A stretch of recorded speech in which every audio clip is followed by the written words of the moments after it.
It is cream puff. This is a 2007 Econoline with a 6-liter. Looks more like an 87. It's a Red Cross unit. The driver's complaining about AC doesn't work. We're in North Carolina. It's the first week of November, but still warm enough to run the AC. So let's verify it.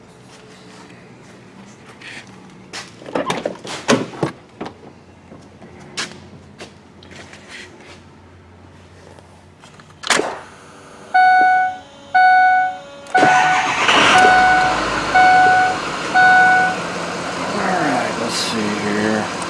AC on max, full bore.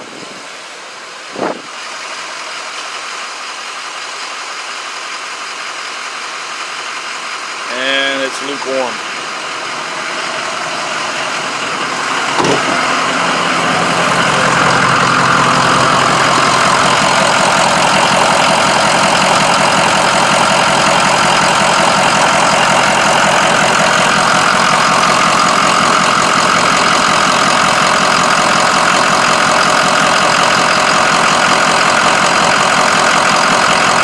Be able to see it, but the pressure clutch is not on.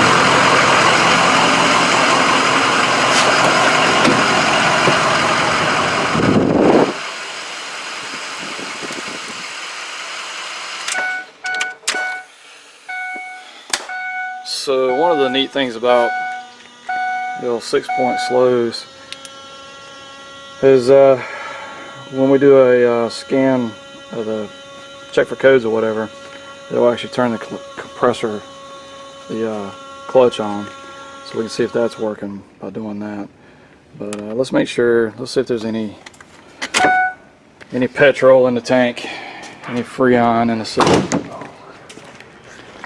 So we'll just hook the machine up to it because I don't have a set of gauges.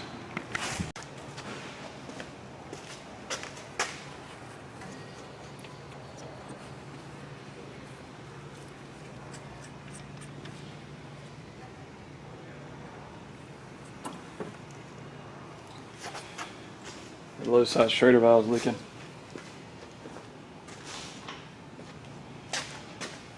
So it tells me we got pressure in the system.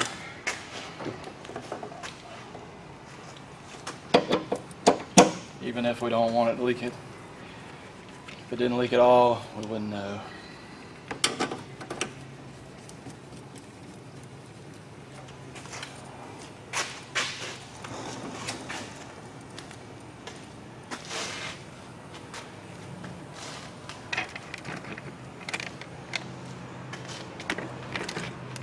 And we've got pressure in the system, so we're running about 70 psi.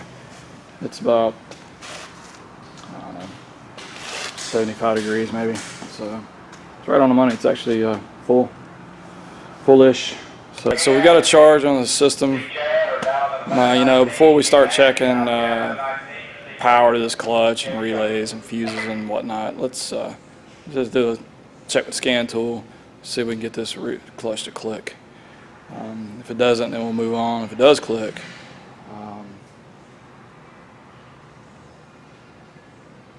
could have a pressure switch or air gap issue or something like that.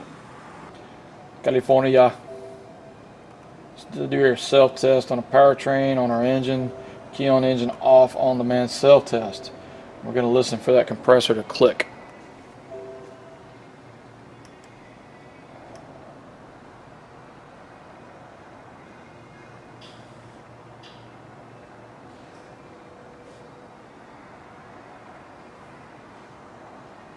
It did not click.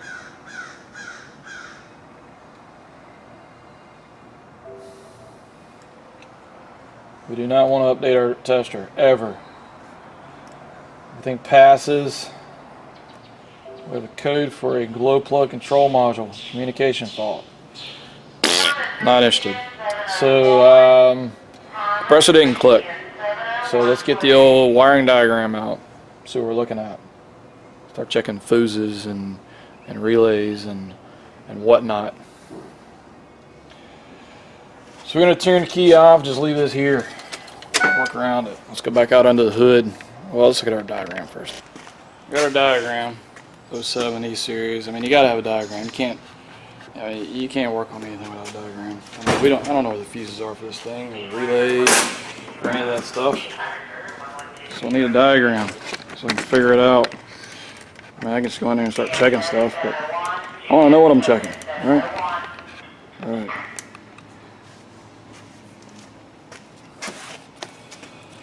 Alright, so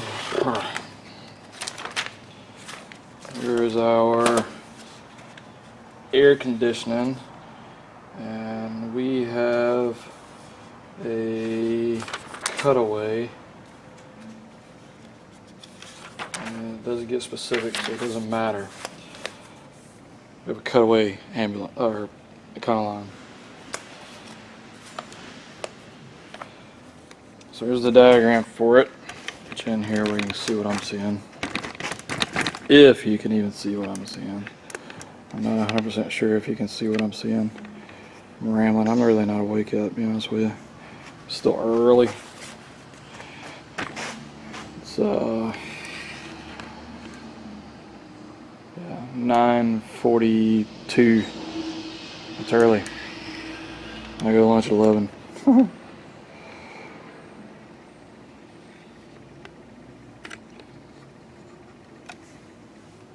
I hope this comes across good. Here's our AC clutch relay. It's in auxiliary relay box number 1, which is awesome. Probably hidden where it can't be found ever by anyone. Here's a battery junction box, which I was hoping it was in. It's not. We do have one fuse. Fuse comes down, supplies our switch with power, which supplies our clutch relay, fuel coil, which is grounded all the time. And then we've got the PCM power relay, so supplies power to our coil. We know that works because PCM relay is working, so we know we at least got power to right there, right there, because it goes everywhere else. So we need power here, and then we're going to ground from our PCM, which is probably working because usually it'll set a code. You get an AC clutch circuit failure of some sort. So when we do our cell test, that's what's happening. We're sending a signal, and then this thing is clicking and proving out. So now we got to make a decision. What's the easiest thing to check? Do we go here? I don't know if you tried this when I was trying to look down in there. That is rather difficult to get to. Really, it's the best thing to do is go to the source. Headlight doesn't work, you go to the headlight. Horn doesn't work, you go to the horn. You rarely ever go right to the fuse. But in this case, this is kind of difficult to get to. And who knows where this is at.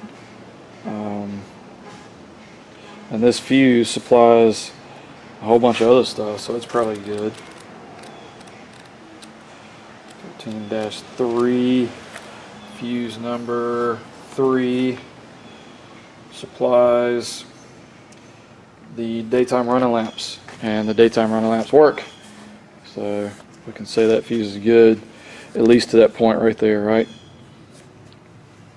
Alright, so let's see where this relay box is.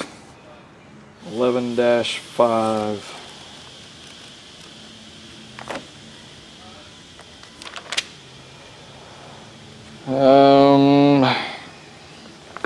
Looks like that. It's got 4 relays in it. 4 relays. But it doesn't tell us where it's at.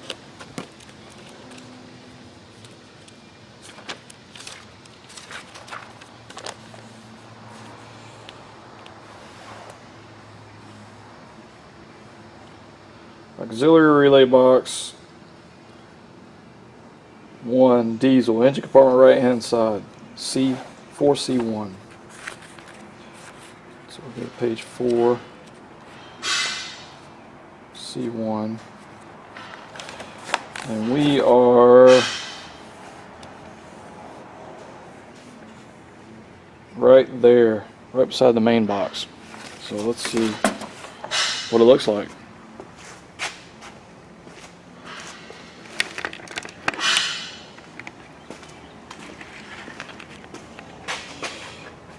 And there it is, right there. So let's do a couple of quick checks. We'll go right to the relay. Let me get you set up. Pop this cover off, which nobody's in there because it's still got the factory tape keeping the cover lid on. I don't know why they do that. These things must be susceptible to falling off at the factory when I put my truck together. So they tape them on there. Mike Jones, Val Chad 1119. Mike Jones, Val Chad 1119. Okay, you can only see these two back relays, and the relay, your orientation correct, is, let's see, right turn AC clutch relay is this one. Alright, the rest of them are for towing. Let's see if I can get you in here where you can see. Oh, you can just about barely see right there. So this is our clutch relay. Let's pop that out of there.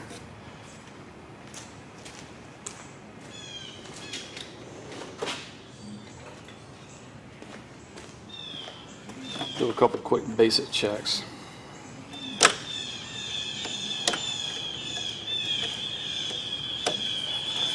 I make fancy relay pullers, but I don't have any because I don't really have to fool the relays too often.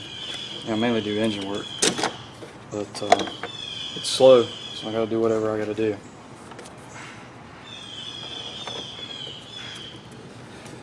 So I've never got around to buying a set.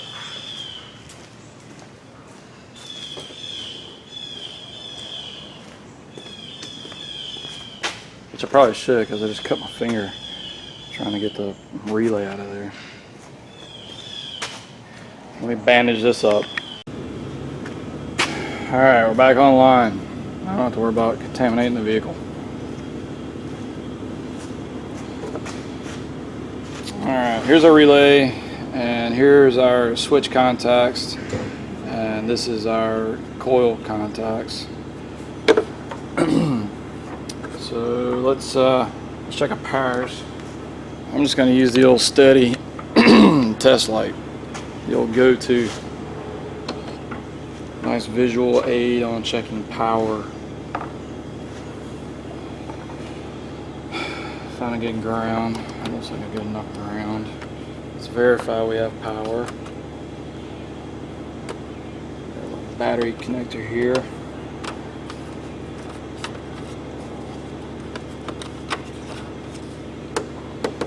And I have power. You can barely see all of it. So we're grounded good. I'm going to take one of these fancy, back probe things here and make sure I can get into the contacts. And we are looking for power on pin 1 and pin 3. Put the key on. Let me turn the key on.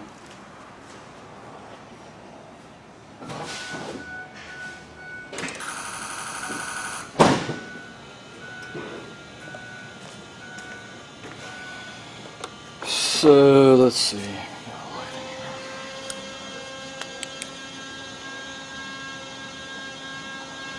So that's pin uno, pin 1. We have power. And that's pin 3. And we have power. So it's just the LED test light. It's just got a red and green LED in it. You got 2 alligator clips, power and ground. So I'm going to ground up here where I was. And I'm going to power from our little relay our distribution box center. So I'm powered. If I touch anything grounded, it'll go green. So I go back up over here. And we're green. If I touch anything power, such as our power output of our relay here, our input to our relay,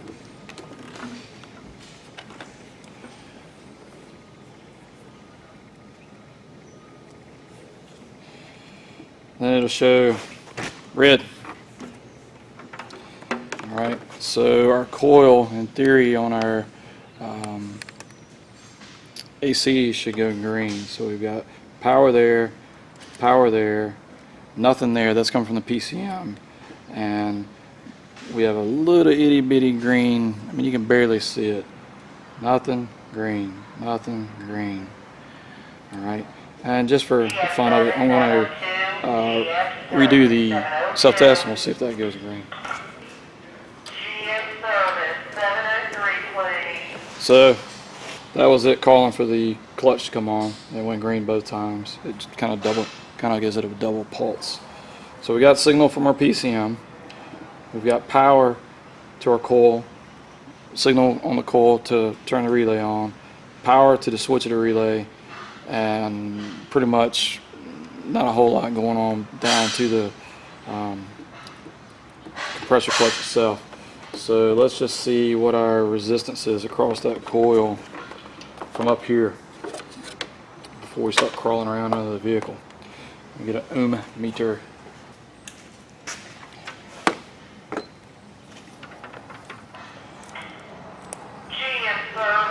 This meter is old and dusty and crusty, and the leads are really rough, but we got to subtract that from our reading, whatever we get.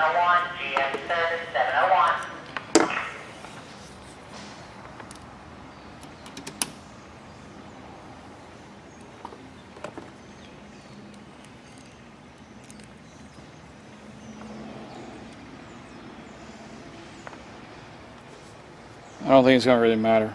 7,650, or in this case 7,645. I moved on us. Anyway, we're almost 8,000 ohms. Let's just check our ground while we're here.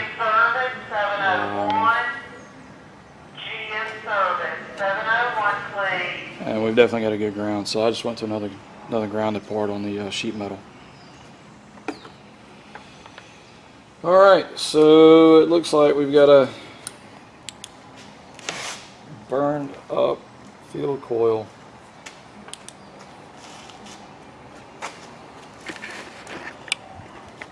One thing we've got to take into account is we weren't going across the component itself. We're up here at the relay, and we've got this connection here and this connection here. So we could have a bad crusty connection right there. Alright, so we got to rule that out, because right now we're checking from there all the way down, not to that ground, but to another ground that goes through and corresponds with this guy up here on the firewall, the cowl panel. So we got to rule that out real quick. So I'm going to put the relay back in and turn it on. So I did all I could do on the ground over here. I had to relocate to a lift. I just couldn't articulate my arm laying on a creeper to disconnect the compressor field coil. And this ain't much better, to be honest with you. I still can't really stand up under the, I can't really get under this thing without crouching down. And this is the reason why I did as much as I could do from up top, because there's our compressor and it's just unhandy to get to. So I'm going to unplug that and do some checks. Now there's a whole lot of ways to do this. I mean, you can jump the relay out, send power down to the coil, check for your power. You can check that with a power probe, a load probe, a test light, a voltmeter, a headlight, or anything of that nature. Due to access this thing, I'm going to unplug the coil. I'm just going to jump it out. I'm going to go back up to the top and then just load it with a headlight. And then that's going to check the wiring down to the coil and then through the ground, which is, I don't know where it's grounded. It's grounded somewhere. But I'm going to eliminate a lot of stuff. I'm going to check the power, availability of power to be able to go to the coil and go through the ground all at the same time. I'll kill a lot of birds with one stone. So let's check that. Alright, so I've taken it just jumped out the coil from power to ground with a jumper wire. Forward service 702, please. And I rattled off a whole lot of Chad, Chevy Chevrolet, please. Alonzo, see Chad, Chevy Chevrolet. sensory overload here. I rattled off a whole lot of testing stuff you could do, and it's up to you how you want to do it. But the biggest thing is you got to be able to interpret the results of the test. So it doesn't matter what test you use, as long as you can figure out if you're doing it correctly. You could be doing the best test in the world for this particular case. If you can't read the results, the test is no good to you. So you got to do what you know.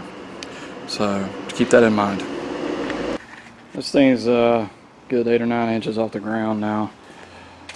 Even at the lowest point of this lift, so we're going to use it in handheld mode here. Let's just re-look at some of the testing we did earlier with some of the quick tools we were using. So on our LED test light, now that I've got that connector jump straight to ground underneath where it goes to the compressor, let's put that back in here. So we've got our power, and on our ground it was real faint, non-existent, and now I mean it's really bright. Let's see what the Mr. Ohm meter has to say about the situation. So put that back in there, and now we're reading, 1 ohm, which this meter's really off. It could be, we got to subtract 0.5, so really, we got it down to 0.3. Not the most accurate thing in the world, obviously. But really what I want to know is, can this thing carry some juice? So we're going to put a headlight on it and an amp clamp and see what it does. I have all sorts of tools for checking electrical stuff, and there's not a go-to tool for everything. All the tools I have, there's a specific purpose that one will serve more better than the other. And some people don't like certain tools, some people do, and it doesn't really bother me. I'll use whatever I got to do to get the job done. And in this particular case, I'm going to use the power probe. And in my world, the power probe is great. Now, this is an old school one here. It's great because it's a fused jumper wire.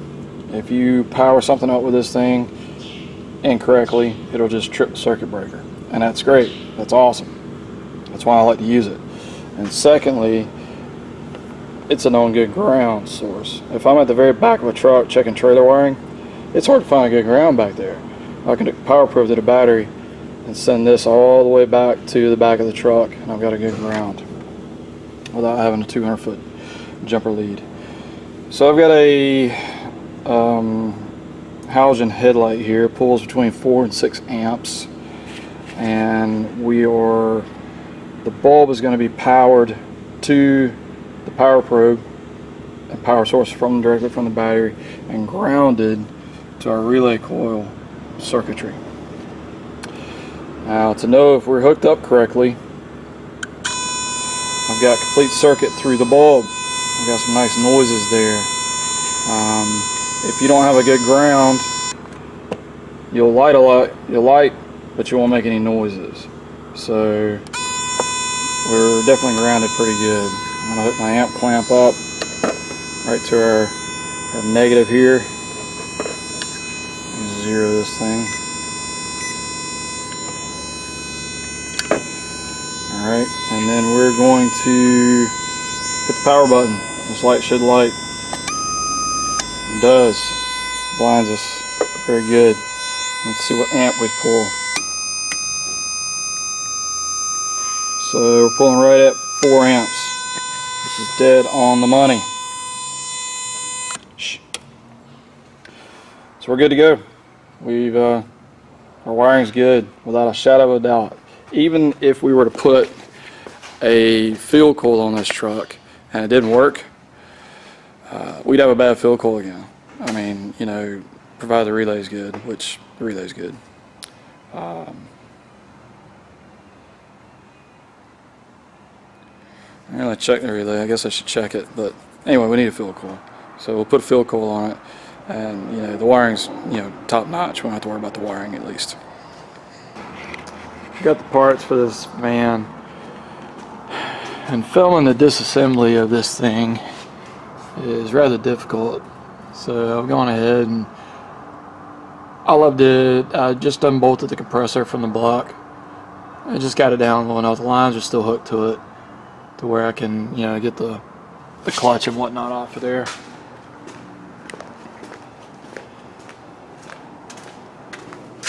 So this is the old, this is the clutch disc, the nut, the shim, the pulley, and the snap ring, and then the field coil is just snap ringed on. It's not pressed on. Makes it easy to get off of there. And then we've got the new disc, the new pulley, and the new field coil. I usually just replace them as a set because, as you can see, they get some pretty good wear on them. And you already got it off. Might as well. It's cheap enough just to replace it. While we're here, let's just check the resistance of these. So before we were picking up quite a bit of resistance on our clutch. Let's just see what it compares to the new one.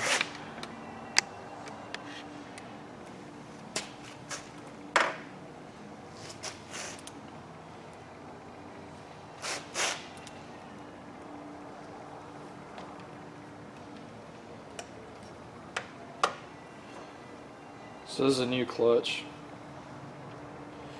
and it's about 3 ohms. And this is the old one we took off. That's 1,000,000 ohms. I mean, it's open circuit.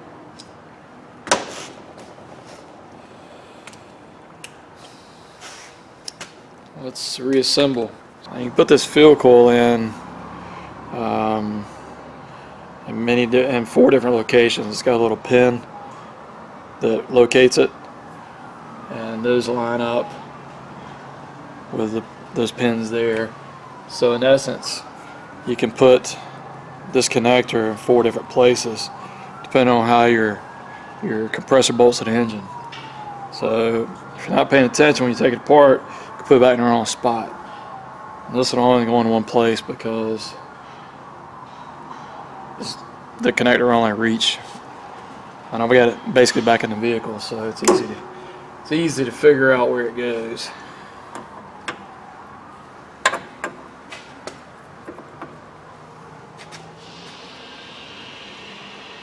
So that goes with the connector facing up, and on some of the older ones, man, you could they're pressed on. You'd have to use a puller to pull them off with and press them back on with a beat them on with a block of wood and a hammer, whatever it took. So now I'm just going to put the snap ring in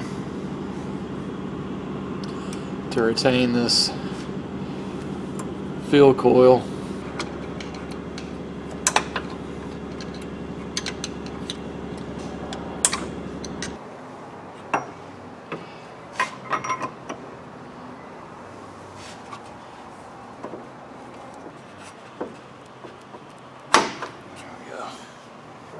So there's our snap ring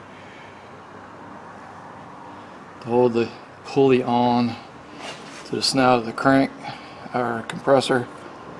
Kia service 702, Kia service 702. All we gotta do is just get it started, and I can pop it on with a screwdriver.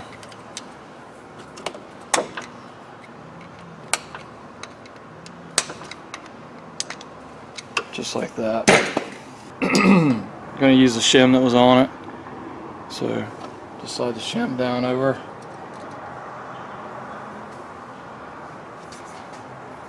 Then we can put our clutch disc on.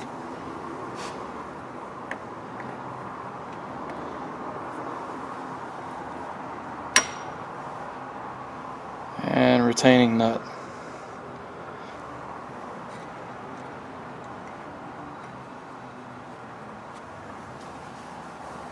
And we're just going to tighten this nut down good and tight.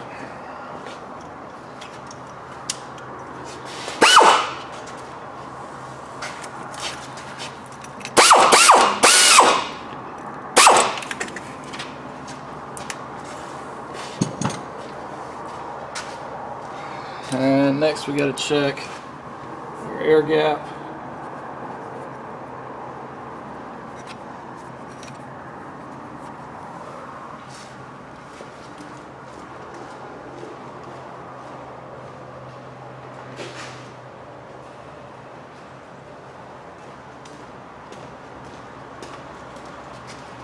We'll just use a set of feeler gauges,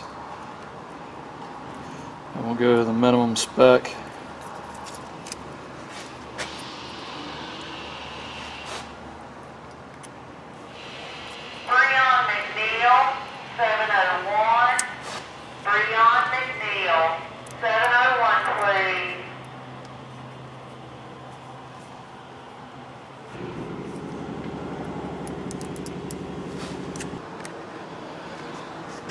Our air gap was a little too tight with the factory shim. It was at around 5 thousandths. So we want to increase it. I like about 18 thousandths, but 15's minimum spec. So we want to try to get this one shot. So we're going to do a little arithmetic here. We're going to increase this. So this shim is 31 thousandths.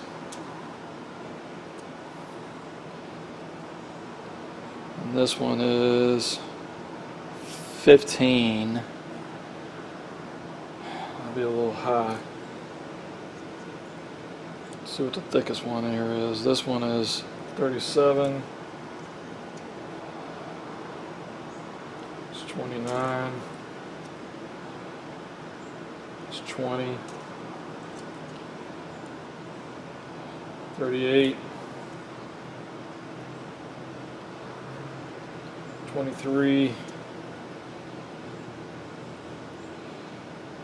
This looks might be a winner here. That's 35. So our original shim is 30. That'll only bring us another 5 is going to bring us 10 thousandths of an inch. Still too tight. We want to go, let's see, we're at 30. We want to go another, which measured 5 on the clutch. We want to go another 10. So we'll put 2 together. Alright, so this should do it. It's going to bring us out to 50 thousandths in the shaft.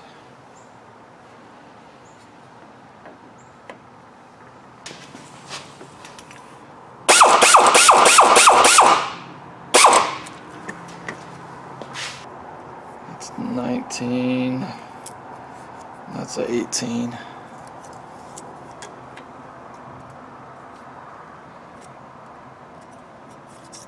It's got just a wee bit of drag, so we're good. Good to go. So this compressor's back together, ready for many years of trouble-free operation. Now I'm going to put it back on the block, and then we're going to recheck our circuitry. We got this van back together, and it's time to check and verify it's fixed.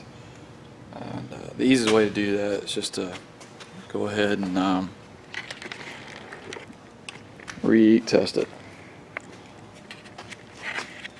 And we'll listen for the compressor.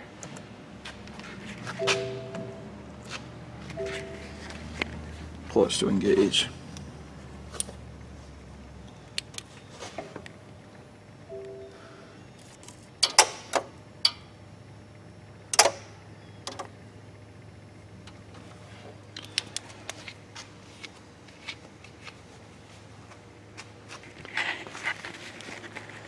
So that was the noise we were looking for.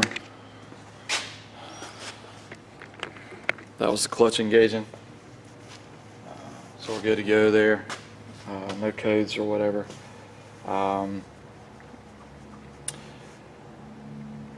You know, pretty easy to figure out, pretty easy to diagnose. Not so easy to put the part on, but easier than an F-Series. The F-Series compressor is hard to get to. The van has a different frame, and it's a little easier to get to the compressor and the crank sensor actually. Other than that, nothing's easy to get to on a van, so you take what you can get.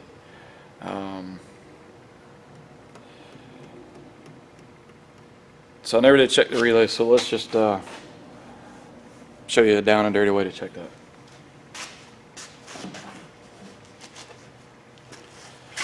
This is a relay jumper kit, pretty basic. They make some newer ones now that have switches in them, and you put your relay in and just press the switch.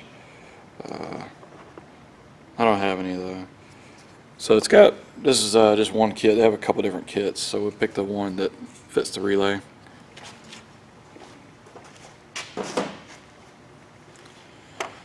And we'll install it.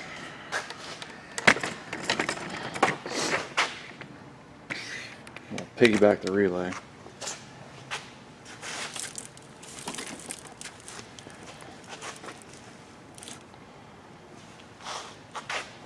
Pull that up out of the way. Of course, you can't really see this with this harness in the way here, but I've got the relay tester in, and the relay's piggybacked on it, and this allows you to do checks with live testing. And so with the test light, you gotta be careful with the test light, because this is basically just a jumper wire, and I'll show you what I mean. If we look at these two pins on the back side here, they're the coil. So the first one is power to the coil, and the second one is ground from the PCM. And if I just touch this, my alligator clip's grounded. Obviously, you'll hear the compressor come on.